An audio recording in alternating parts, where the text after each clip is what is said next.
Okay, so we are at the third and final video for this pillow. So in this video, we're going to go over how to make the pillow and then how create a quilt sandwich and the easiest way I think to quilt your pillow. So I'm going to discuss the back of the pillow first, which is a simple envelope style backing.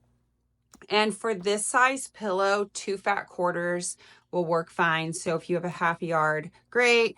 If you want 2 pillows, you need at least a yard of fabric for the backing. 2 fat quarters would also work for an 18-inch pillow. So just know if you want to like make a little bit larger, 2 fat quarters will do the back of the pillow, no problem. So for me personally, I like the my envelopes to overlap by roughly 6 inches. Some people might not think that's necessary, but I don't like a pucker in the back of the pillow. So I would rather have a little bit, more fabric than less. So if you have less fabric and you want to try it with a little bit less, then, that's up to you. You can also adjust your seam allowance for what we're going to do to like finish off the edge. So again, up to you, but for math's sake, so the finished pillow top is 16 inches currently, and we do need to account for a little bit of seam allowance. But so what I mathed is you're going to need 2 pieces width of the pillow, so 16 by 15 inches tall, and that'll give you about an inch, a little less than an inch for the fold over for your clean edge for your pillow. Now, if you're like me, I don't measure anything. I did that for you guys. So I just take my my fat quarters, and I'm going to split them up here in a second. Okay, so here is my pillow top, which is a little hard to see. And I line it up about 3 inches from the top. I take my other one and I do the same. I'm going to line it up at about 3 inches from the top, which is roughly there. I can see underneath. And then I flip it over and I trim my excess. So if you're worried about saving fabric, this is not for you. So I would trim here and I would trim there, and that would be that. But because we're doing it the fancy way for video, I'm going to go ahead and trim my fat quarters to the measurements that I gave you. So again, we're going to do 16 inches wide, 15 inches tall, and then we'll be back. Okay, so I have my pieces trimmed. I just want to show you this. Again, this is with a raw edge. So you line up the bottom to the top. It's about an inch. And what you're going to do is you're going to take your top and you're going to fold it over about a half an inch, iron, another half inch, and you're going to go ahead and stitch along the edge to give you a nice finished seam. You're going to do that on both pieces. If you're using directional fabric, pay attention to that. And I just do it at a normal 2.5 length. And then, so do both of those pieces and come back and we will see how they fit. Okay, so let's create our quilt sandwich real quick. So I'm just using plain white fabric that I buy on the bolt. This is just Art Gallery Fabrics white. I have a bolt. I use it for this and like an off-white and all my pillow centers. It doesn't really matter. Nobody sees it. So use whatever you want to use. And as long as it doesn't show up through your backing, like who cares? So cut it large. So this is way bigger than we need. And that's okay. And then you're going to take your batting, which I'm using 80/20. This is, it's called Batting Super Sale, and they make their own batting. It's made in the USA. My friend turned me on to this. It is so thick. I freaking love it. So I love it so much. I bought a roll. So I'll link that down below. It's a good price. If you can afford and have the storage space to buy the roll, it is a quarter of the price by the yard if you buy a roll. So if you go through a good amount of batting, buy the roll, okay? So then you're going to place again your pillow top, and this is all too big, and that's okay. You want it to be too big to, excuse me, to allow for shifting of fabric. And again, if you were to go to a long armor, they tell you that your backing needs to be 6 inches bigger than your quilt top all the way around to allow for that. So I have caught myself a little too tight in quilting on the edges. So now I just give myself a nice big allowance, and then I just save the excess for like mug rugs and stuff when I cut it off. So I do not like to use basting spray. You could easily use basting spray and baste your batting to your backing, and then baste your pillow top to your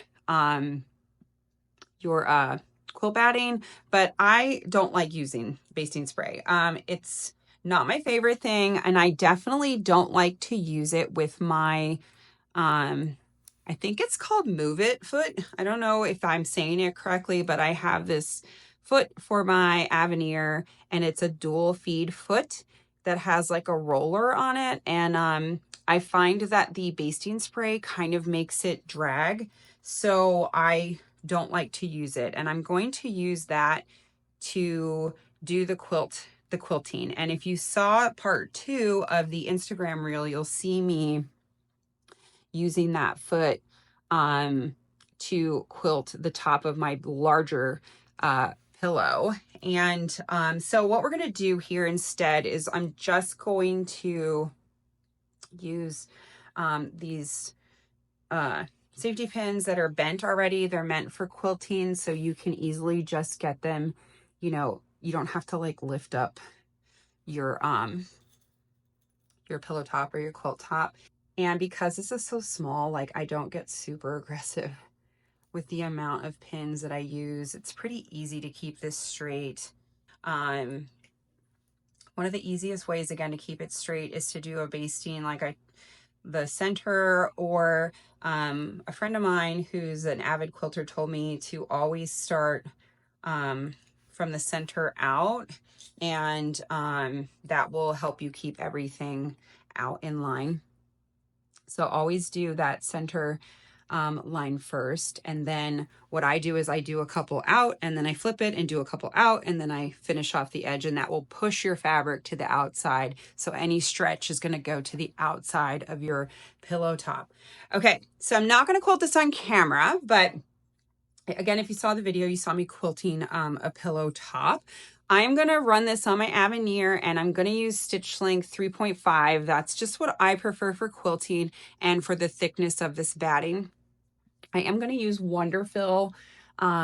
It's the Tutti or the Fruity. I don't know. Their threads are so funny, but it is a variegated thread. And if you're an embroiderer watching this, we know that like some of the variegated threads on there are like they're just not cute. I don't like them at all, but whatever mix that Wonderfil uses for their variegated cotton thread is so good.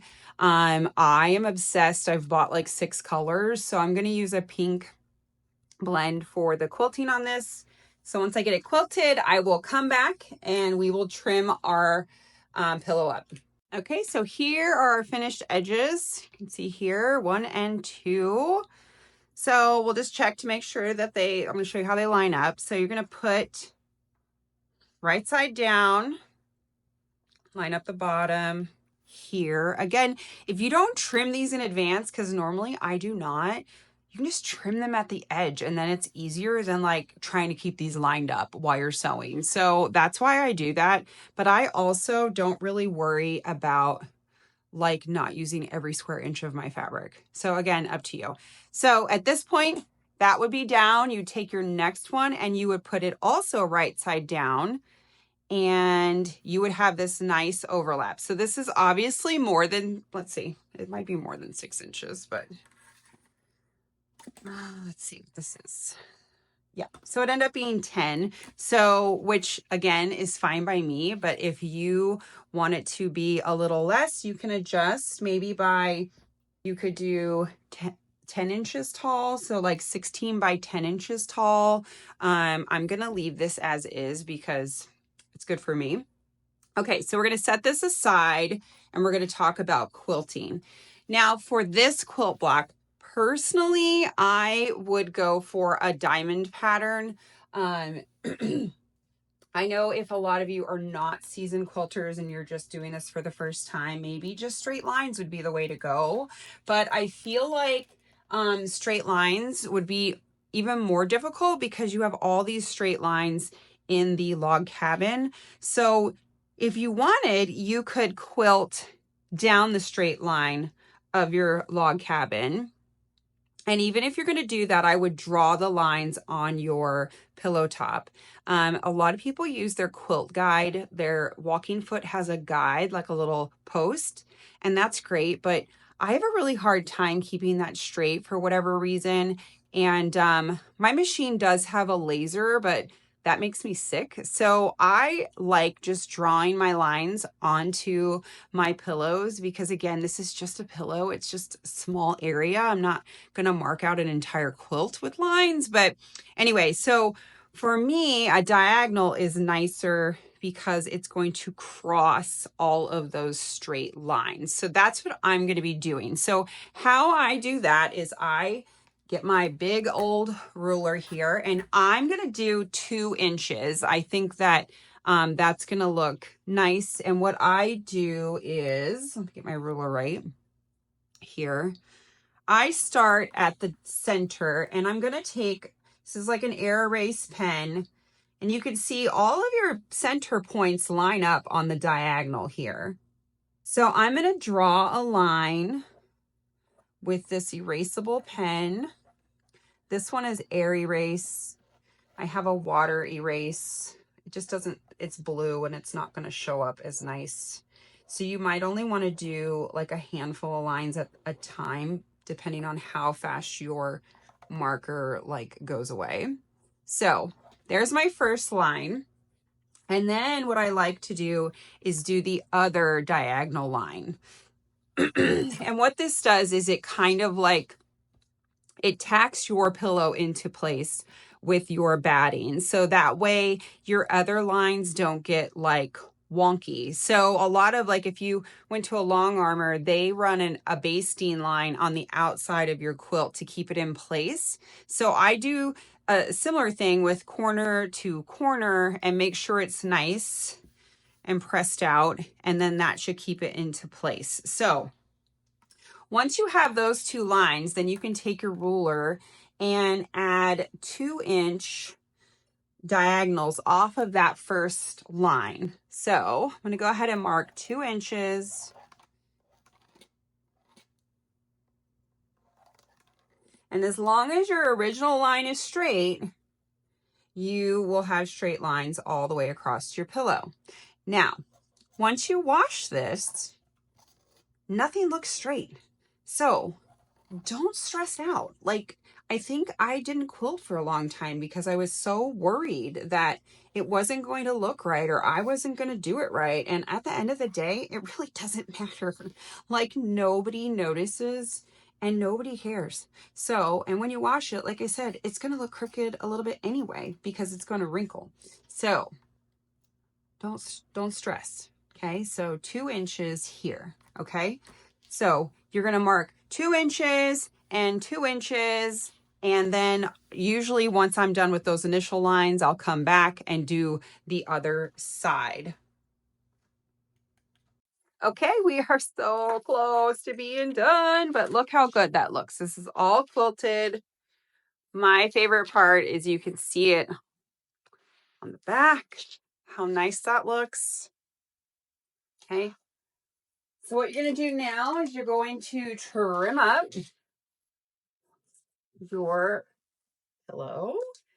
And this will be a good time too to kind of just straighten out the edges if they got a little bit off.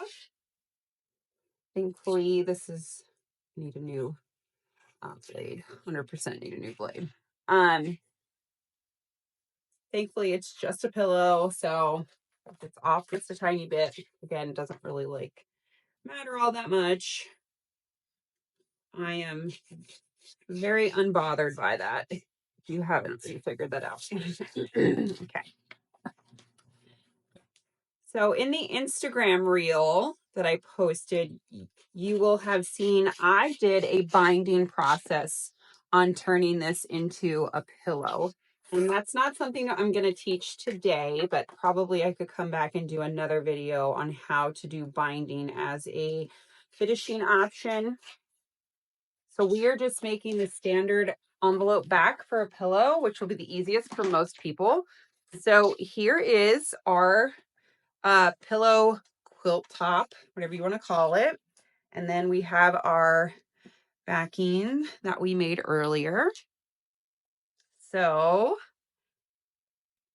I am going to actually, I know I said I was going to leave it, but I'm going to take off a little bit of that excess. So I'll line it up just a little bit lower. It's about 2 inches. That looks about 2 inches. So that will give us about our 6-inch overlap there. And then you're going to right sides facing together. Sorry. So right sides facing down. Here's our clean edge and here's our clean edge. And then what I do is I put 2 pins in the towards the center so you don't get them, you don't hit them with your foot or anything, just to keep this, the back in place. You could even just use those safety pins from earlier if you wanted. Okay. And then flip it over. Make sure it stayed lined up. It did. And then I put 2 pins here on either side to keep that. So both of those are in place. Okay, so the edges. And then I'm not going to trim these off until after, but you could easily just trim those off. You can clip the edge or you can pin the edge into place. I'm going to clip it, but I'm just going to do it off camera at my machine. So I'm going to use a 1/4 inch seam allowance around the outside to finish off the pillow. I'm just going to use the same thread that I've been using that I quilted the top with. And then we're going to be almost totally finished. Okay, so here is our finished sewing around the outside. I went ahead and clipped the corners of the pillow, took out the pins. So this is what it looks like. Now, I would wash this before I use it because I didn't pre-wash my fabrics. And also I like the real quilty look. So just think about that before you start using if you want to pre-wash it or not. Also, I don't do any finishing to the edges of my pillowcases. So that's something that you can decide if you want to do, use pinking shears, or if you want to overlock it or serge it. That's an option. I would serge it if my serger was out all the time and I didn't have to set it up. I would definitely do a quick serge. But again, I'm just kind of like lazy like that. So we're going to take the pillow and turn it right side out.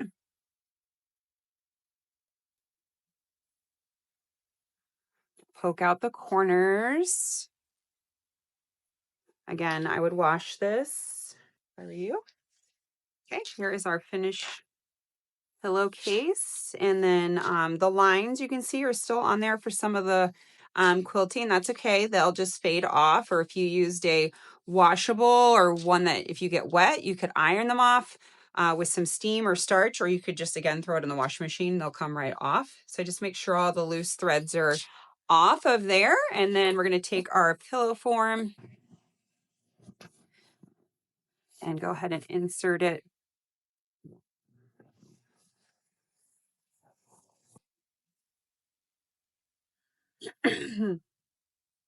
Tuck all the corners in, and then you can see the nice overlap we have of the 2 fabrics, that you will not have a pucker here with the pillow, like a gap.